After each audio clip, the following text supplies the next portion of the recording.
We're in the garage. Back to the video called Failure. So let's see some things. First, on the engine, I have a pushrod tube that's leaking, and it is leaking out of the accordion part. So it's got a fracture in there. The pushrod tubes are 50 plus years old, and these are the things you have to expect. So we're going to fix that. When Brother Brian sent me this carburetor, this is kind of nice too. There's this little cap. I like the idea of having that on there, and then no errant screws fall in there. Ask me how I know that one. So we have to do pushrod tubes. The pulley is bent, so I'm going to replace the pulley, and I have a feeling that is why the belt doesn't fit correctly. So we need to address that. There was an issue I need to look at with the tin on this side.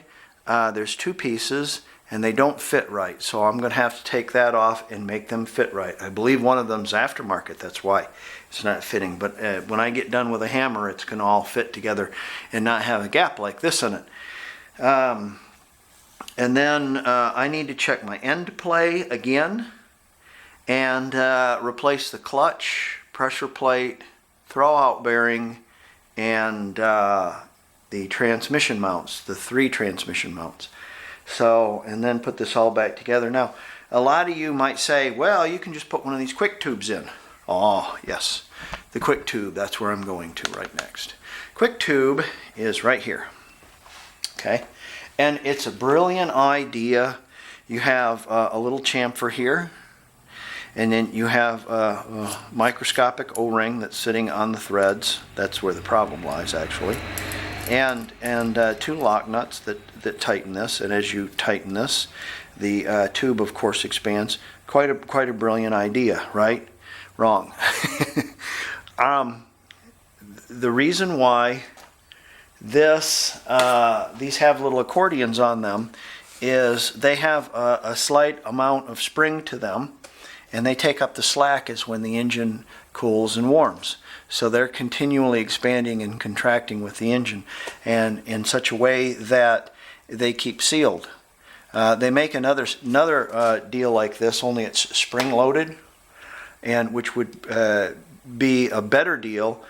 But the reason why I'm going to take my engine all back apart again and put these on it is because I want you to count the orifices. 1, 2.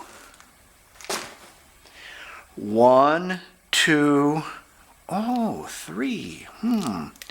And in this kind of situation, 2 is going to be better than 3 every trip of the train. So what's going to happen, in my opinion, is I'm going to put these on and they're going to leak. This would be good temporary stuff.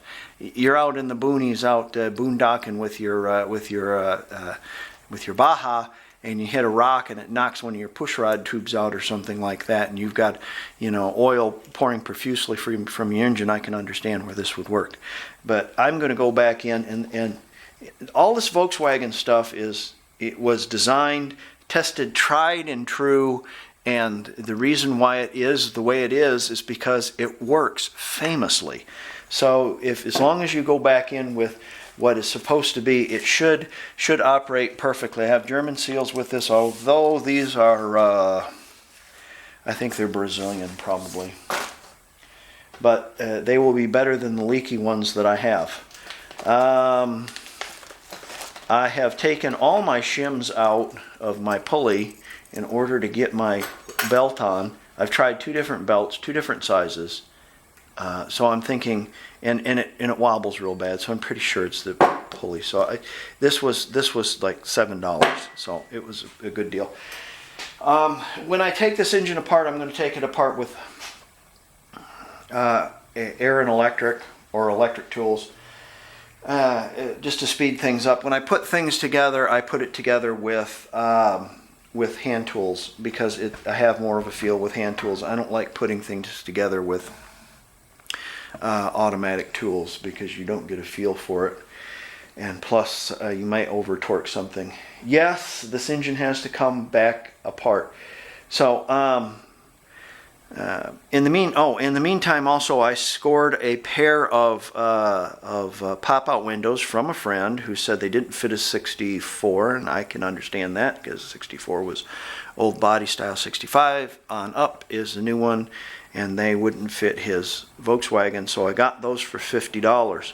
And you might think, geez, $50 for that junk. Well, it's got good latches and knobs, and you know, having and not having is two different things. So with that, let's get to this. So I'm not working smooth on the floor. I'm going to jack this up. You know, I had those pump carts, but they're supporting the body right now. Dan hasn't come by and buffed that. It'll be next weekend. And so I'm going to be without a pump cart, and I have to have this engine finished and the chassis finished before he gets the body buffed. That way everything can come together really nice. So we're going to have to do this without a pump cart. So I'll be taking the engine out with a floor jack and a piece of plywood. Show you that. That's pretty self-explanatory. But I'm going to be working on the engine with pushrod tubes with the engine in the car. And I'm going to bring it up using some 4x4s and some car dollies. So with that said, let's get this up and I'll start getting this apart. And you know, you've seen me put it together, so taking it apart, I'm probably not going to film a lot of it. Okay, we've got our pushrod tubes cooking out in the sun. I painted them red because that'll guarantee to make 3 more horsepower. I didn't have any black paint. So I have the engine apart, and I was looking at some things. One thing I was looking at is this. I want to show you this.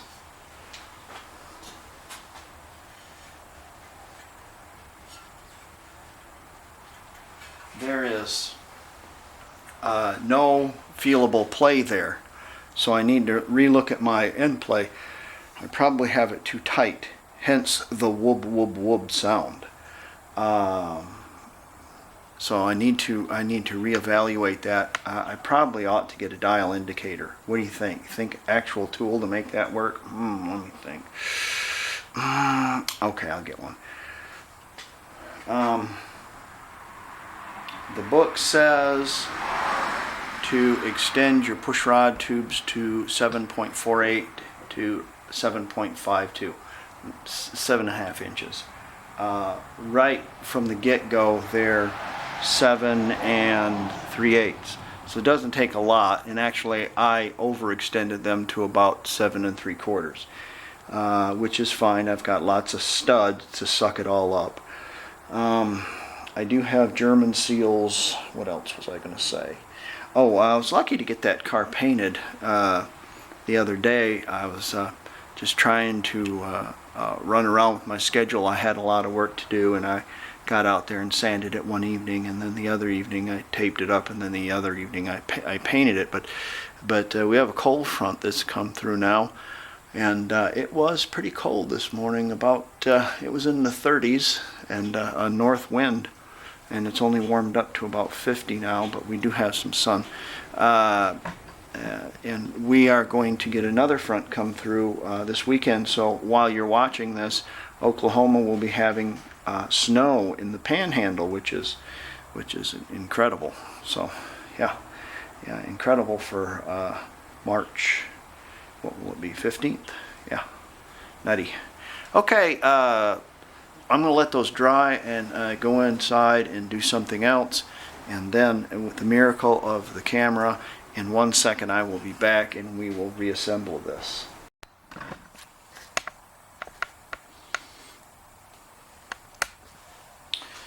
I've cleaned my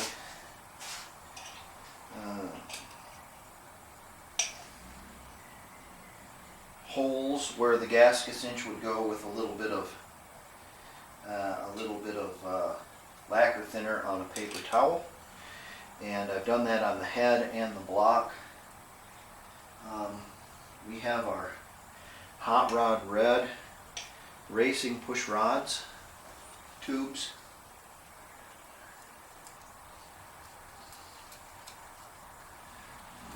Give that a little coat. I drained about a quart of oil out because I have this thing up on a kind of a tilt, and that way I'm not letting oil out. I cleaned my top of my cylinders and my cylinder head with a rag with lacquer thinner on it. You can use brake clean if you want. I've got my new seals on there.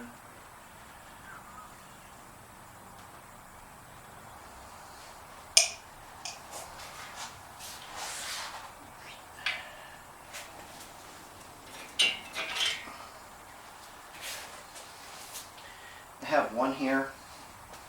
I'll put a little crimp in it, and for the life of me, I cannot make the rod to the thermostat not slightly rub. It doesn't really rub, but it comes close. Well, it touches it, and like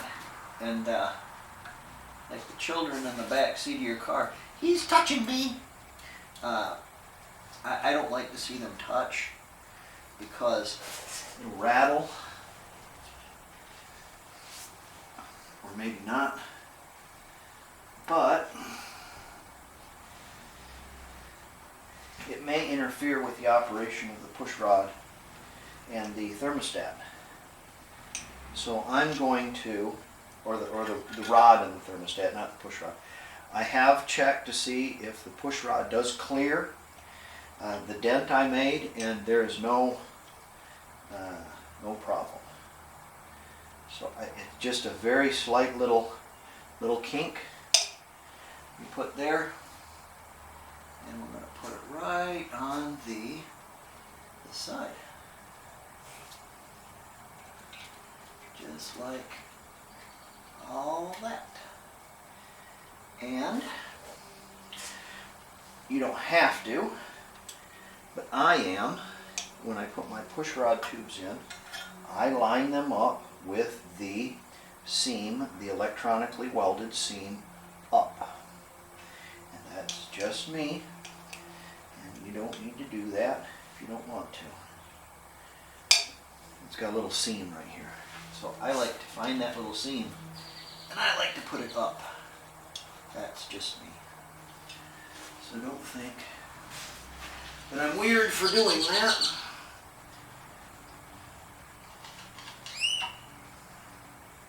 I'm really not. Let's move this one up. Yeah. There you are. Oh, there you go. And you want to look. Make sure you're going in there right. You're all going to give it the big squeeze. Everything's going to be okay. It looks okay. It looks pretty good. And what I do is find a stud that you can get this on and work that a little bit.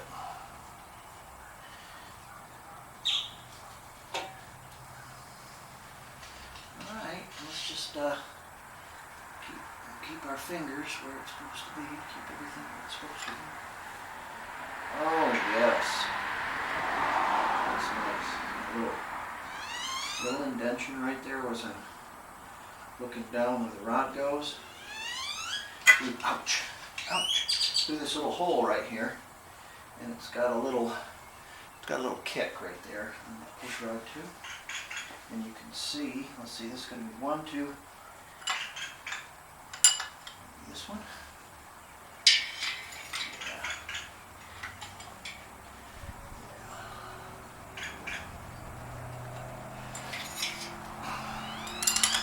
No issue there.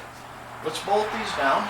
I'll do the other side, and we'll keep assembling. Right, start all over. You don't want to forget this. If you don't forget this, if you forget this, your engine will overheat. It won't run without it. And you will be sorry because you'll have your head on there and you can't get back up in there. You have to take it all back apart again, just like I did. Again, this video is called Failures. Make sure your push rods are all straight, true, and righteous. Make sure the rubbers are all on there. They look really good. Make sure your air deflector's in there. You can see through here. Sometimes they go askew a little bit, and you can, before you tighten them down, you can put just a little bit on there with a screwdriver, and it'll straighten it kind of out. So I haven't put any torque on these yet. Not this one. I'm going to do both of them, and then I'll torque them. And then, of course, you can see my glove, my finger down there moving, where the hole will go through, and I can feel the pushrod tube. And had I not put that little teeny dent in there, that pushrod tube would have taken up half of that viewing hole. Don't know why. So there you go. My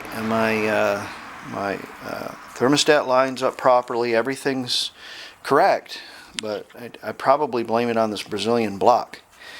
So you got to do what you got to do, and I don't want that rubbing. All right, let's do the other side. Remember, your first torque is 7 pounds, and it's going to go bottom 1, 2, 3, 4, top 5, 6, 7, 8. Second torque at 23 pounds, it's going to be bottom 1, top 2, bottom 3, top 4, bottom 5, top 6, bottom 7, top 8. And torque until you don't get any more creep.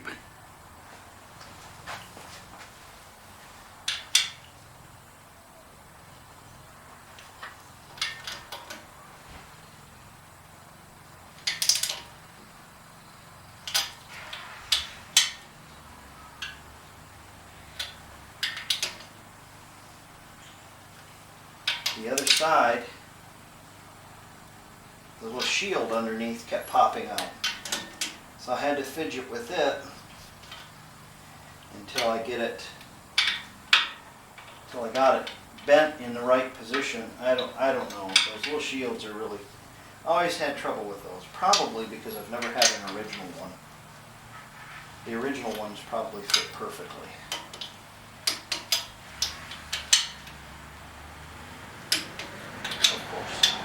Like anything. Okay.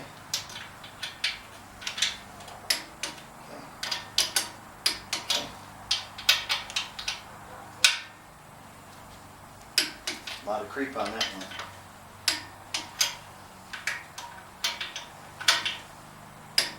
Creep on that one. Little creep on that one. Little creep. Little creep. So these all creep just a little bit. Keep going until you get a click. What I mean by creep is it keeps turning before it clicks.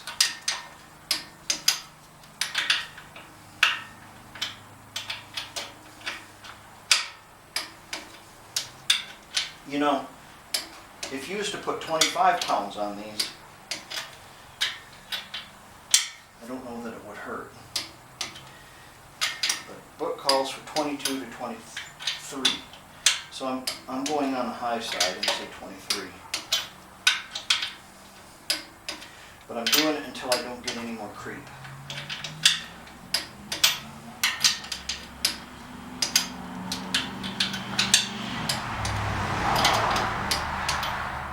I think we're good.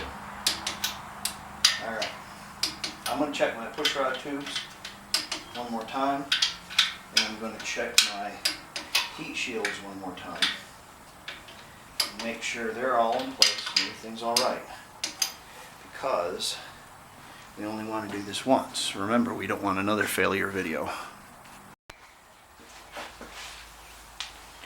My valves were as much as 3 4/1000 off. So take your heads off. Even if you put everything back together the same way, the same push rods and everything, check your valves. Some of them were loose and some of them were tight. None of them were spot on. This bank over here, 3 and 4, were tight.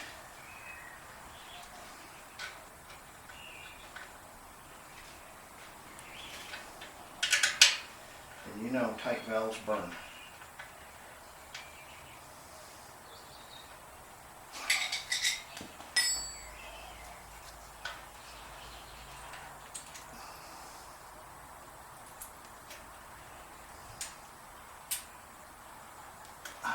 Both of them are still snug.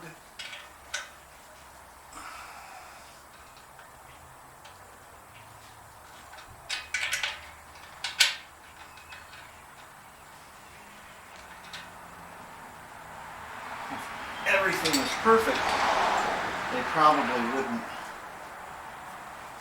wouldn't have changed.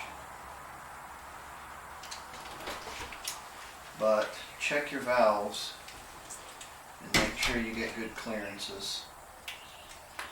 There we go. Should be all right. Okay, we can put our valve covers on and build the rest of our engine. And magically it's all back together. Couple of things. Let's see. I like my tin now. It fits a little better. I kind of pounded it and bent it all back into shape. And my thermostat fits in there a lot better now too. The little rod is clearing the pushrod tube quite nicely. We have, of course, new pushrod tubes on either side, and all of them seem to be okay. I found this. I have to go dig it out. I run across it the other day. It goes in here. It's for the hose. And I ordered these and I haven't got them yet, the little clamps, so I need to do that. Some other little things. I put a new bolt on here and a new washer. The only way I could buy it was chrome. And it's okay, it's no big deal. And I put a new pulley on here. The belt is a little tight, maybe a little bit too much. We'll run it a little bit and see what happens. It's almost as if Abner had lost one of the washers. So might be looking for another washer. If you look back in here, there's a hole, and it's for one of these wire spark plug wire holders. We need to get that. I put the correct hose on the fuel pump so it's not leaking now, going up to my temporary tank. Some other things. What else did I do? Pushrod tubes is pretty much what I want to do to this. But there's the tin I wanted to fix too on the pulley. So, okay, we got it all back together. Have not run it. Again, I really like that cap. Keeps all the crap from coming out.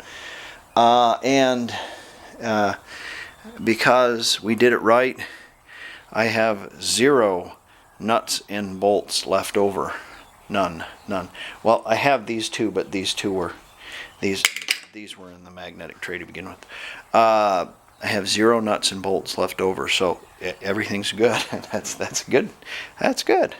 Okay, we filled her back up with oil, and what we'll do tomorrow is we'll take the engine out. It's going to get a clutch, pressure plate, throwout bearing, the flywheel clearance, you know what I'm talking about. That needs to be addressed. It's getting too transmission mounts, and we'll do a front mount for the transmission as well. And I think we should be good, provided I don't get a whoop whoop whoop anymore. So, and I think I'll have to source one more washer, but I just don't understand why that's so tight. Yeah, I don't know. Okay, troubles? Not really. Everything went together pretty well. Double checked all my nuts and bolts, so we should be good. Spark plug wires, remember this is 1, and we have that going to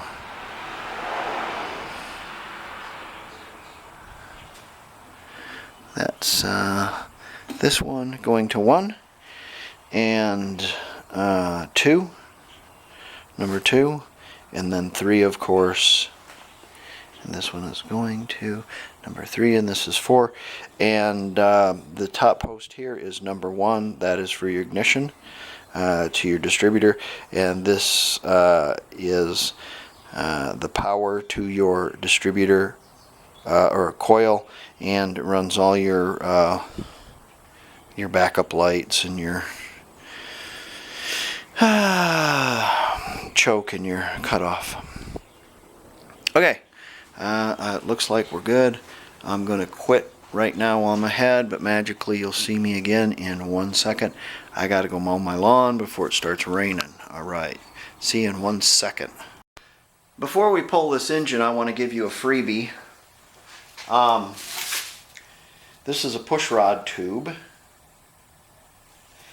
and I want to make you a free tool. I'll show you how you make a free tool. Okay, yeah, push rod tube. And so you're going to have to make this. This will be actual size. Actual size. And let's make that a little bit longer. Give us a pull. Yes. That probably ought to do it right there. Okay, we have a standard Volkswagen pushrod tube there. Everybody knows that if you lose one of your pushrod tubes, you can use one of those spring-loaded jobs. And also, everybody knows on those spring-loaded jobs what a bitch they are to load. Okay, to get up in there and compress that spring and thing, and it's just hard. Okay, so this tool is exact size, so let's get a measurement on it. I'll tell you how long you want to make her. Well, it looks like 11 inches. So from yo to here,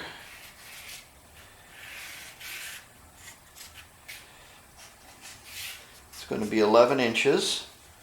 And you know, you want a little handle on it, so you know, 4.5. That sounds about right. Okay. Okay. Okay, so you need some material, maybe some rod or something like that. Some 1/2-inch rod would probably work for the handle. But for the material here, what you probably want is some flat stock. So you probably want a piece of 1/8 inch. I'm just gonna make this about like so, and it's gonna have to be about 1/2 inch. Okay. So you got a piece of 1/8 inch, right? It's about 11 inches long. You want to make it just a little bit longer. So maybe a 1/2 inch longer on the end here. Okay, and what you're going to do is you're going to take this portion, and you want 1/2 inch here,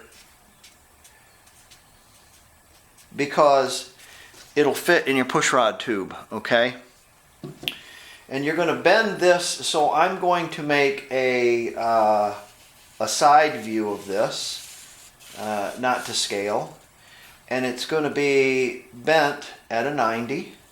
Just a little bit like that. And right about 1/8 of an inch in, just so you have enough meat, you're going to want to grind that So if we was to look at it and it was big, let's look at it big. You're going to want to grind a little notch in that piece, just like that, right, like that. And what that's going to allow you to do is when you stick that through the push rod tube, you will be able to hook an edge while you have the rubber on there. And so what you do is you feed this through the hole of your cylinder head, right? You feed the tube up on there, and you get that little lip on the edge there, and then you position your gasket on the back of the cylinder head, and with this T-handle you give it a pull and it compresses the spring, and then you can line it up on the case and release it, and it has just enough. You have to make this just enough where it'll release it and it won't catch this rubber gasket, but you've got quite a bit of material right there, 1/8 of an inch or so. So there you go. There's your free tool. And I think I'm going to make one of these. I have a young man who's going to come over and whenever he gets around to it, youth. When he gets around to it, and he's working on his welding merit badge. And since there is a weld here, he has to make a useful tool. And I think I'm going to make one of these, and I think what I'll do is I'll send it to my brother Brian, because he has the spring-loaded, he has a set of spring loads in the event that he has a failure or a leak. But I don't want to use those spring-load ones because they have, again, I explained to you there's 3 seams. Anyways, there's your free tool, and we'll call this a spring-loaded push rod VW push rod tube tool. Freebie! There you go. Let's get this engine out.